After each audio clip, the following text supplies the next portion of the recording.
મારું નામ ચાવડા મંજુલાબેન છે. નવાગામ 3માં આશા વર્કર તરીકેની મારી ફરજ બજાવું છું અને ત્રંબા પીએચસી. અત્યારે હાલ અમે કલેક્ટર કચેરીએ તમામ જિલ્લાની 60,000 જેટલી આશા બહેનોની માંગણી છે કે અમારે લઘુત્તમ વેતનમાં વધારો કરે.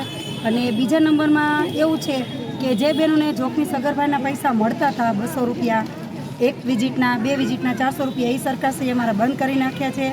JSY, KPSY, ફેમિલી સર્વેના તમામ અમારી જે પણ અમને વેતન મળતું હતું ને એ સરકારે બંધ કરી દીધું છે. અને 2000 ફિક્સ પગારમાં રાત દિવસ અમને આ લોકો તોડાવે છે, અમારા વેતનમાં વધારો કરતા જ નથી. આના માટે સરકારશ્રીને અમારી નમ્ર વિનંતી છે કે અમારા પગારમાં અને અમારા વેતનમાં વધારો કરે. અને PMY, JSY, KPSYના તમામ અમને મળતા હતા એ નથી મળતા. અને તડકાના રાત દિવસ આશા વર્કર બહેનોને તોડાવે છે, કામ કરાવે છે.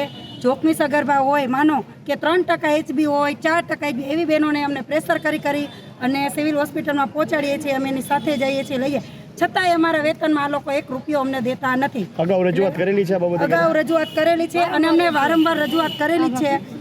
મળતા હતા આભા કાર્ડમાં કે અમને રાતથી તોડાય છે અને આભા કાર્ડને 1 રૂપિયો અમને મળ્યો નથી. ઘરે જઈને અમે બહેનો તડકાના હોય, ઠંડી હોય, ગમે તે હોય તોય અમે બહેનો કામ કરીએ છીએ. આયુષ્માનનું પણ કામ. માંગ નહીં સ્વીકારે તો શું આગામી શું પગલાં લેશો? માંગ નહીં સ્વીકારે તો જો અમારી માંગ સરકાર સ્વીકારે છે નહીં ને તો અમે મોટી પાયેમાં હડતાલ કરશું.